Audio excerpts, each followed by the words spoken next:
पूर्णमिदं पूर्णात् पूर्णमुच्यते पूर्णस्य पूर्णमादाय पूर्णमेवावशिष्यते। ओम शांति शांति शांति। प्रिय आत्मन, आज की सत्संग की सभा में फिर आपसे मांडुक्योपनिषद के विषय में फिर चर्चा करते हैं कि मरणे संभवे चेव गत्यागमन योरपि स्थितो सर्वशरीरेषु आकाशेना विलक्षण। ये आत्मा संपूर्ण शरीरों में, मतलब प्रत्येक प्राणी के शरीर में मृत्यु, जन्म, लोकांतरों में गमनागमन और स्थित रहने में भी आकाश से अविलक्षण है। अर्थात इन सब व्यवहारों में रहते हुए भी ये आत्मा आकाश के समान निर्विकार और विभु है। कहने का तात्पर्य है कि जैसे घटाकाश माने घड़े का आकाश के जन्म, नाश और गमन, आगमन और स्थिति के समान संपूर्ण शरीरों में आत्मा के जन्म मरण आदि को आकाश से भेद रहित ही अनुभव करना चाहिए। ये इसका अभिप्राय। कहने का तात्पर्य जिस प्रकार से घड़े का आकाश है, घड़े के बनने बिगड़ने से आकाश का कोई लेन देन नहीं। घड़ा टूटता है, घड़ा फूटता है तो उसमें आकाश जो है खाली भाग, उसका उससे कोई लेन देन। ठीक इसी प्रकार से प्रत्येक शरीरों में आत्मा जन्म मरण आदि से रहित है। अर्थात शरीर रूपी मटका है, ये नाश को प्राप्त होता है, आत्मा अविनाशी है। अब आइए, संघाता स्वप्नवतस्वे आत्मा माया विसर्जिता आदिके सर्वसाम्य वा नोपत्ति ही विद्यते। देहादि संबंध संगात स्वप्न के समान आत्मा की माया से ही रचे हुए हैं। देहादि में शरीर इत्यादि, देहादि में शरीर इत्यादि समस्त संघात, समस्त अवयव स्वप्न के समान, जैसे हमें स्वप्न आता उसी के तरह से आत्मा की माया से ही रचे हुए, मतलब आत्मा की माया से ही सब रचे हुए शरीर इत्यादि। उनके अपेक्षाकृत उत्कर्ष अथवा सबकी समानता में भी कोई हेतु नहीं है। कहने का तात्पर्य है कि ये समस्त शरीर इत्यादि संघात आत्मा की जो माया है उससे रचे गए हैं। और ये भी कहा गया है कि आत्मा की माया से रचे हैं। इसका अभिप्राय यह है कि आत्मा की माया जो अविद्या है, आत्मा की माया क्या है? अविद्या है। अविद्या अज्ञान उससे प्रस्तुत किए हुए है, मतलब अज्ञान से प्रतीत हो रहा है, परमार्थ नहीं। परमार्थ में ये प्रतीत नहीं हो रहा है, अविद्या में प्रतीत हो रहा है।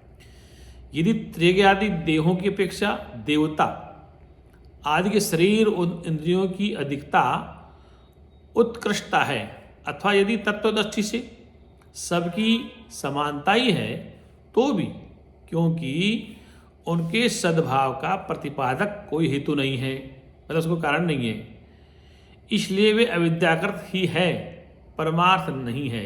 परमार्थ है नहीं है, ऐसा इसका तात्पर्य।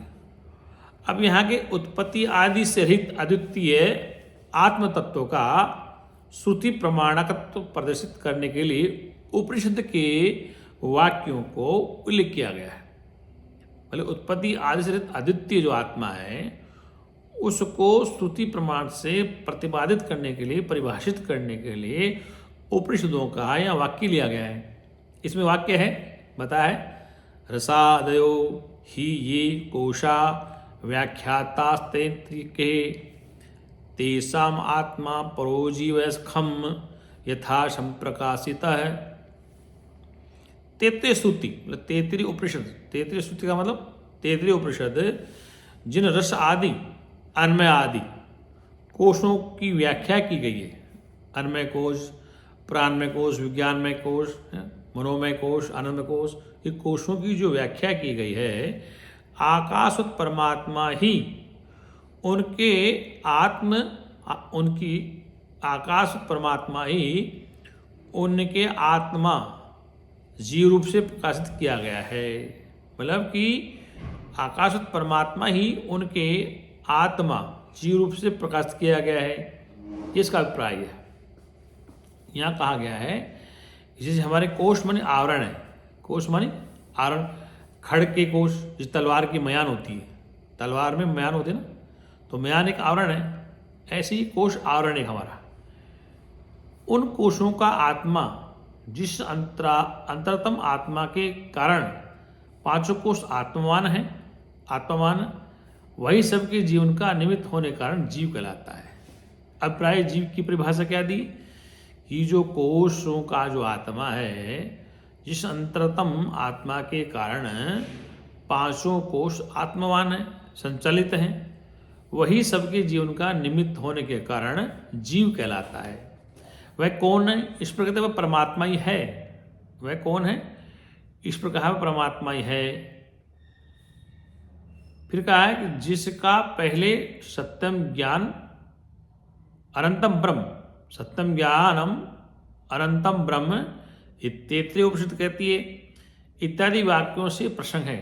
और जिस आत्मा से स्वप्न और माया, जिस आत्मा से स्वप्न और माया आदि के समान आकाश आदि क्रम से कोशरूप संघात आत्मा की माया से ही रचे गए हैं, ऐसा कहा गया। उस आत्मा को हमने आत्मा हे काशवत, आत्मा आकाशवत है इत्यादि श्लोकों में जैसा आकाश है उसके समान प्रकाशित किया है। जो आकाश निर्लिप्त है ऐसे वह आत्मा निर्लिप्त है।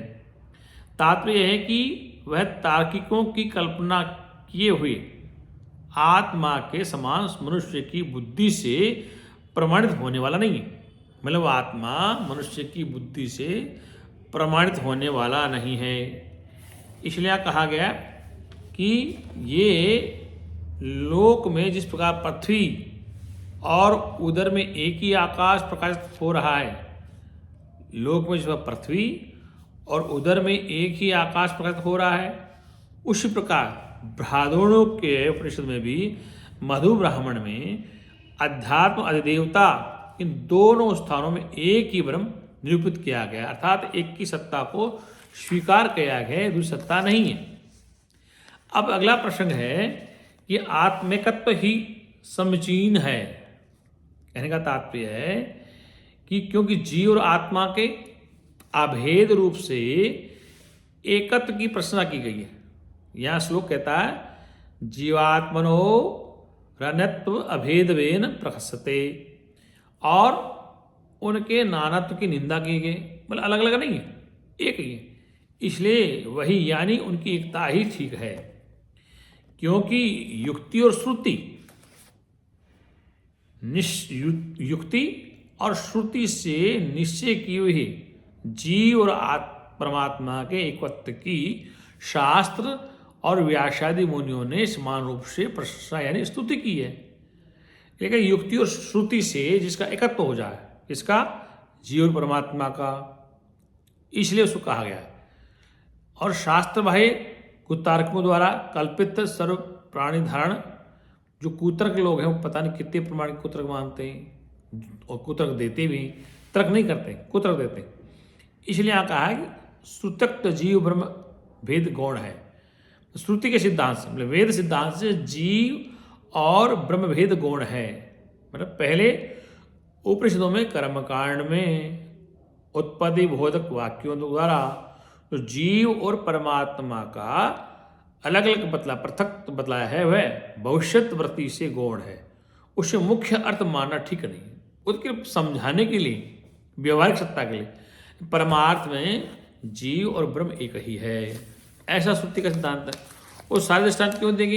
इसलिए दे गए हैं कि जिससे कि उस ब्रह्म तक आपकी वृत्ति को पहुंचा जाए, जहां पर तुम्हारी वृत्ति ब्रह्माकार हो जाए। इसलिए सारे दृष्टांत जो दिए गए, क्योंकि यहाँ पर श्रुति कहती है एक मेवादित्यम, एक है, उससे दूसरा बना ही नहीं, और उसी एक ने ईक्षण किया, इच्छा की, तते तेजोस्तृतम एकम, हाँ तदेव च तत्सत्यम स आत्मा तत्त्वमसि, कि वही आत्मा है, दूसरा बना ही नहीं, वो सच्चिदानंद भगवान की जय।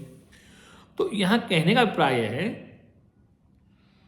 कि जैसे उपनिषदों में मृत्तिका माने मिट्टी, लोखंड लोहे का टुकड़ा और विस्फुलिंग दृष्टांतों द्वारा भिन्न प्रकार से सृष्टि का निरूपण किया है, वह ब्रह्मात्मक में बुद्धि का प्रवेश करने का उपाय है। मतलब आपकी बुद्धि कैसे भी जीव और ब्रह्म की आत्मा में एक हो जाए, इसे दृष्टांत देंगे।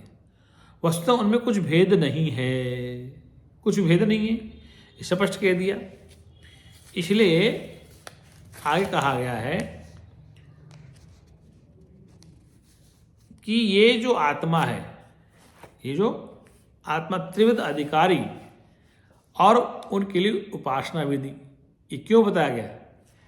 क्यों त्रिविध अधिकारी और उनकी उपासना विधि इसलिए बताई गई है, एक तो मध्यम वर्ग का है, एक मंदबुद्धि का, एक है और दूसरा तीक्ष्ण बुद्धि वाला है, हीन, मध्यम और उत्कृष्ट बुद्धि।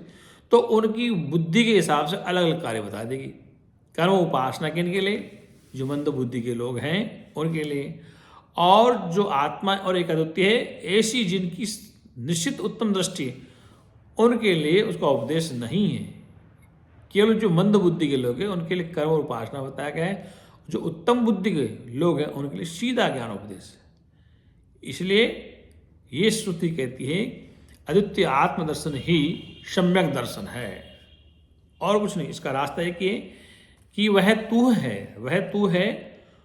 इसलिए श्रुति ने स्पष्ट कह दिया तत्वमसि, ये क्यों प्रश्न कर दी कि तत्वमसि तू ब्रह्म जान अपने को। कहने का तात्पर्य है जिसका मनन से मनन नहीं किया जा सकता।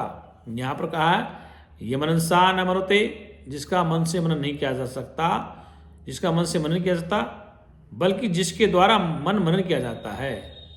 क्या? हाँ, तदेव ब्रह्म तम विद्युत नेदम यदि उपासते, उसी को तू ब्रह्म जान। तत्वमसि, ये किसकी तू उपासना करता है वो ब्रह्म नहीं है, जिसकी तू उपासना पूजा पाठ करते हो वो ब्रह्म नहीं है, वह तू है। ये सब आत्मा ही है। फिर श्रुति कहती आत्मवेदम सरम इत्यादि श्रुतिभ्य, ऐसा श्रुति कहती है, इसलिए वो तू ही है।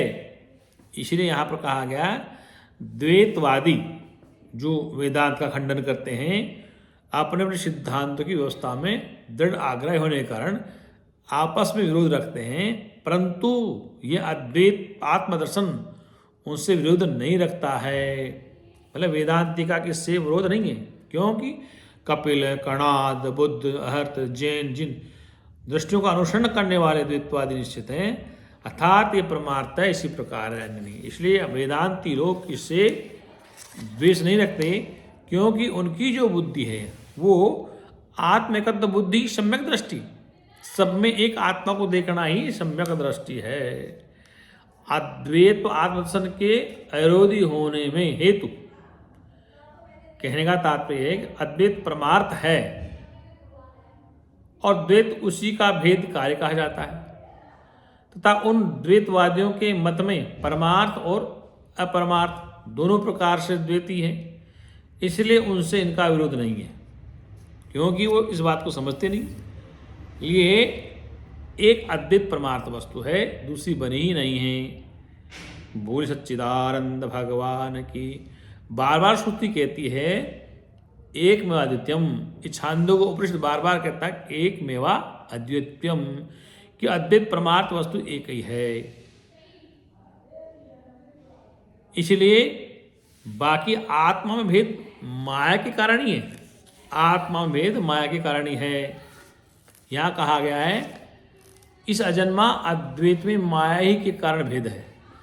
श्लोक है माया विद्यते हेत्यान्य जातम कथचन तत्वतो भिद्यमाने ही मर्त्यता अमृतम व्रजेत।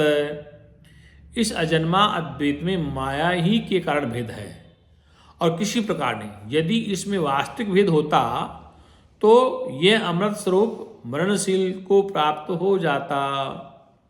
इसलिए यहाँ पर भेद नहीं है। जीवोत्पत्ति सर्वथा असंगत है। असंगत माने बिल्कुल संगत। द्वैतवादी लोग जन्महीन आत्मा के ही जन्म की इच्छा करते हैं, किंतु जो पदार्थ निश्चय ही अजन्मा और मरणशील है, अजन्मा और मरणहीन है, वह मरणशीलता को किस प्रकार प्राप्त हो सकता है? मतलब यहाँ का अजातो मृतो भावो मर्त्यम ताम कथमेष्यति, कि जो आत्मा अजन्मा है, मरणहीन है, वो मरणशील कैसे हो सकता है? इस द्वैतवादी जो कुछ कहें, अद्वैतवादी जीव की उत्पत्ति को सर्वथा असंग समझते हैं, क्योंकि यहाँ पर स्पष्ट कहा गया है, क्या कहा गया है कि न भवते अमृतम मृत्यम न मृत्यम अमृतम तथा प्रकृते रंथा भावो न कश्चित भविष्यति, कि मरणहीन वस्तु कभी मरणशील नहीं होती और मरणशील कभी अमर नहीं होती। किसी प्रकार स्वभाव की विपरीतता हो नहीं सकती। वो सच्चिदानंद भगवान की जय हो।